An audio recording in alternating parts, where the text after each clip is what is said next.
අයිබෝන් ජයන්ත උක්වත්ත බැංකුවෙන් ඉඳලා කතා කරන්නේ බලමු දවසේ ක්‍රිප්ටෝ අප්ඩේට් එක මොනවද කියලා අද දිනය 2023 ජූනි 23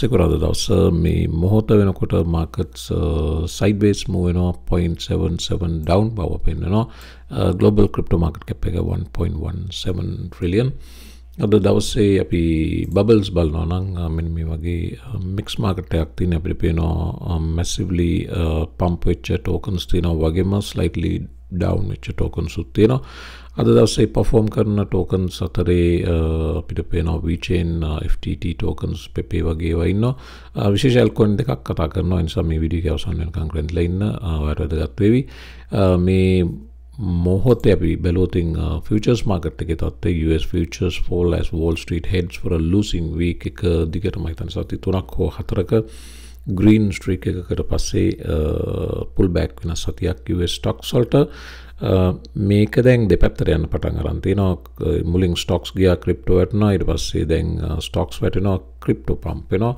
ඒක අපිට පැහැදිලිව පේන්න තියෙන හැබැයි market එක පොඩි pull back එකක් සිදු වුණාට overall US stock market එකේ sentiment එකේ drop එකක් පේන්නේ නැහැ අපිට ඒක පැහැදිලිව පේනවා මෙතන ඊයේ වගේම අදත් extreme greed territory එකට ගිහිල්ලා තියෙනවා ගිය මාසේ 65 තිබ්බ එක දැන් 80යි ඉතින් markets pump වෙනවා පොඩි pull back එකක් සිදු වුණත් යම් තරමක profit taking එකක් ගන්න බව පේන්න තියෙනවා ක්‍රිප්ටෝ පම්ප් වෙනවා පැහැදිලිවම ක්‍රිප්ටෝ සෙන්ටිමන්ට් එක 47 ඉඳලා 65 දක්වා ගිහිල්ලා තිනවා ඊයේ 65 අදත් 65 මේ වෙනකොට ග්‍රීඩ් එකේ ඉන්නේ ක්‍රිප්ටෝ ඊළඟ ලෙවල් එකට ප්‍රොමෝට් වෙන්න ඕන එක්ස්ට්‍රීම් ග්‍රීඩ් ලෙවල් එකට ඒක එහෙම උන සැනින් මාකට්ස් දෙක කපල් වුණා වෙනවා ස්ටොක් මාකට් එක ඔල්රෙඩි එක්ස්ට්‍රීම් ග්‍රීඩ් වල ඉන්නේ ඉතින් මේ වෙනකොට දෙපැත්තෙම සෙන්ටිමන්ට් එක ලෙස මාකට්ස් පම්ප් වෙන බව අපිට පැහැදිලිව පේන්න තියෙනවා බිට්කොයින් මේ මොහොතේ බැලුවොතින් බිට්කොයින් ලස්සන වෙජ් බ්‍රේක්අවුට් පැටර්න් මේ අවලි chart එක වලින් වෙජ් බ්‍රේක්අවුට් එක නැත්නම් මේ පෙනන්ට් එකක් නිකන්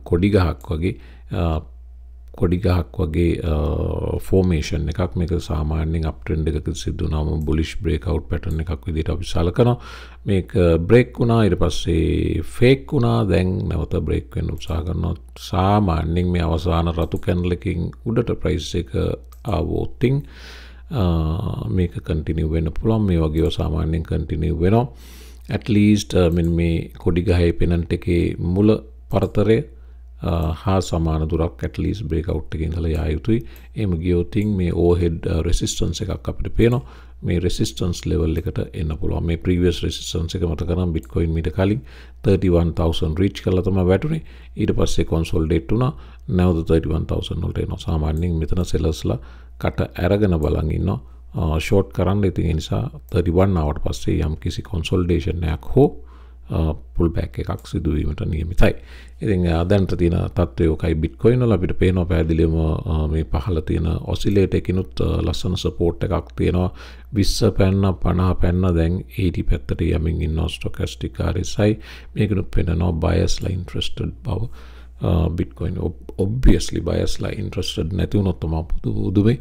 දැන් BlackRock Fidelity ඊළඟට Valkyrie කියලා තව ඉන්ස්ටිටියුෂන් එකක් already මේ Bitcoin ගන්න පෙළඹිලා තියෙනවා. ඉතින් ඒ නිසා Bitcoin වලට ලොකු ඩිමාන්ඩ් එකක් තියෙනවා. අද දවසේ economic calendar එක බැලුවොත් අද Friday 23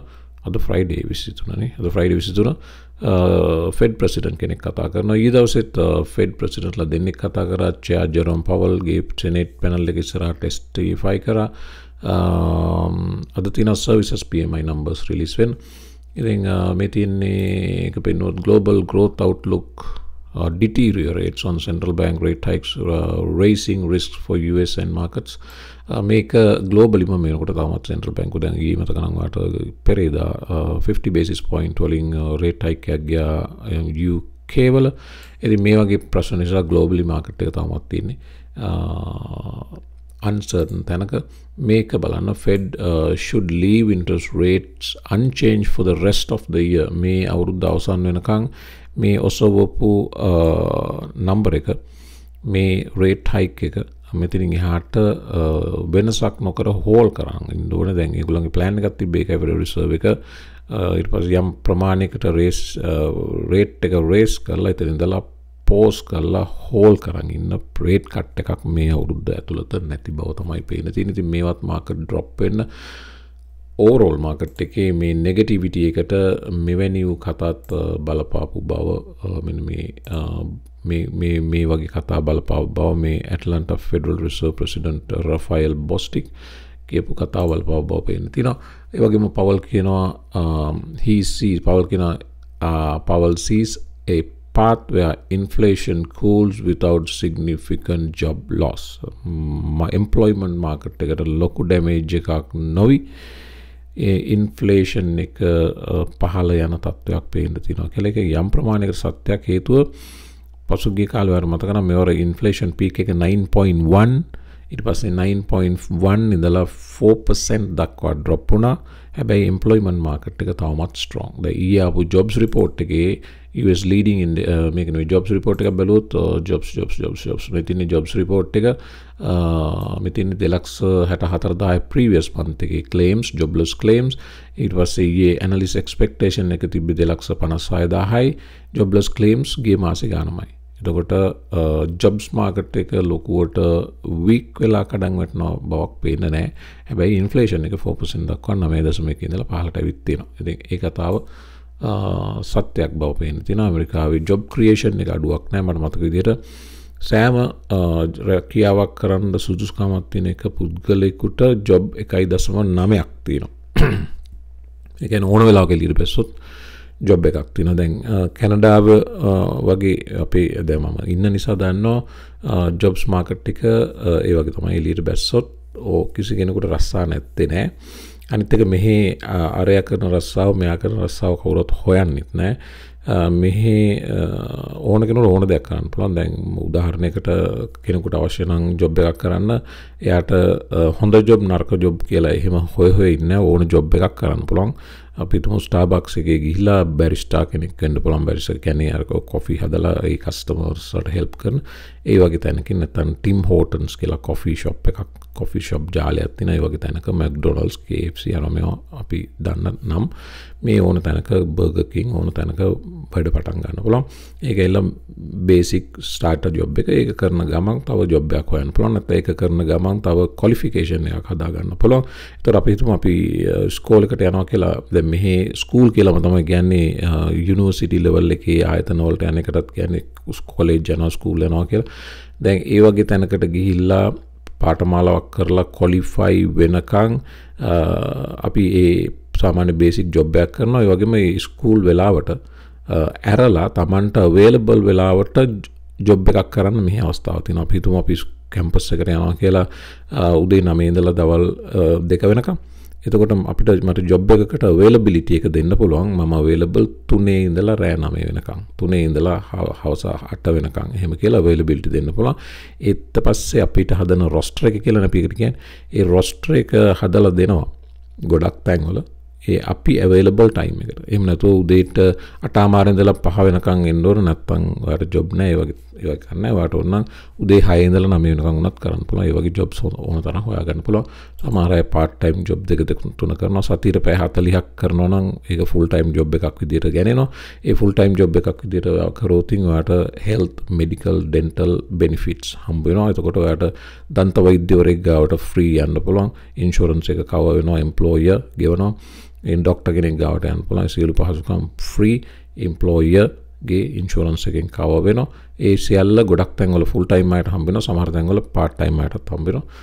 ඒ අනුව ජොබ් එකක් හොයාගන්න පුළුවන්. ඉතින් මෙහෙත් එක්කෙනෙකුට ජොබ් ඇට්ලීස්ට් මම හිතන විදිහට 2ක් හෝ 3ක් අවේලබල් මාකට් එකේ රැකියා වියුක්තිය බිඳුව වෙන්නේ නැහැ. කවදාවත් රැකියා නොකරන අය ඉන්නවනේ ජොබ් වලට ක්වොලිෆයිඩ් නමුත් රැකියා නොකරන අය. ඒ නිසා 2ක 3ක ඇති නම්බර් එක. නමුත් ජොබ්ස් ඕන තරම් මාකට් එකේ එළියට බහපු ගමන් තියෙනවා. රික්‍රූට්මන්ට් ඕන තරම් තියෙනවා. ක්වොලිෆිකේෂන් එක හදාගත්තොත් හයර් ජොබ්ස් වලට යන්න පුළුවන්. නැත්නම් ඇට්ලීස්ට් මිනිමම් වේජ් එකේ ජොබ්ස් ඕන තරම් හොයාගන්න පුළුවන්. ඉතින් මෙහි ජොබ්ස් මාකට් එක ස්ට්‍රොං. ඇමරිකාවෙත් ඒ වගේ. ඒක තමයි පවල් කියන්නේ ජොබ්ස් කඩා වැටෙන්නේ නැතුව ඉන්ෆ්ලේෂන් එක ගොඩක් දුරට අපිට පල්ලෙහාට ගේන්න පුළුවන් කියන කතාව. ඒ වගේම දැන් කැනඩාවේ මම ඉන්න ප්‍රොවින්ස් එක බ්‍රිටිෂ් කොලම්බියා මේ මෑතකදී මේ හැම ජොබ් එකකම මිනිමම් වේජ් එකක් තියෙනවා. කෙනෙකුට ඕන පඩි ගෙවන්න බෑ. පැයකට මෙහි හැම වෙලෙම පඩිය ගෙවන්නේ පැයට ගණන් කරන්නේ. පැයටක් වැඩ කරනවද, පැය 4ක් වැඩ කරනවද, ඒ ආදි වශයෙන් පැයකට මිනිමම් වේජ් එක $16.75ක් ගෙවන්න ඕනිමයි. මේ අවුරුදු 16න් වගේ උඩයට රැකියා කරන්න පුළුවන්. O level වුණාට පස්සේ A level වල ඉඳලා ජොබ් කරන්න පුළුවන්. part time එහෙම කරන අය ඉන්නවා. දෙමව්පියන්ට ආර්ථික වශයෙන් අමාරු නම් අවුරුදු 16 ඉඳලා ළමයි මෙහි වැඩ right මේ ගොඩක් රටවල් වගේ කාලේ මරමර ඉන්නේ අවුරුදු 16 නම් A level කරන ගමන් available time එකට ඇවිල්ලා ඉස්කෝලේ යන්න කලින් සමහර අය ඇවිල්ලා McDonald's එකේ burger flip කරලා ඉස්කෝලේ යන ළමයි ඉන්නවා මම දන්නවා. ඒ වගේම ඉස්කෝලේ ඇරිලා කෙලින්ම ඒ වගේ තැන් වලට ඇවිල්ලා වැඩ කරලා හොයනවා.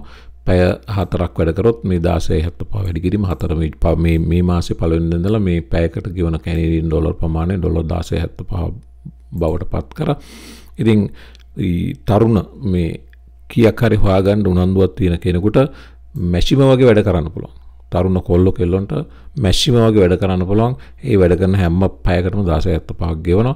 ඒ වගේම මිනිමම් ඊට වැඩිය 6 ගෙවන 17 18 19 ගෙවන තැන් තියෙනවා සාමාන්‍ය බේසික් ජොබ්ස් වල. ඉතින් ඊට වැඩිය තැනකට යන්න ඕන නම් Tamanට එක්ස්පීරියන්ස් එකක් පෙන්නලා $20 25 ඊටත් වඩා හොයන්න පුළුවන්.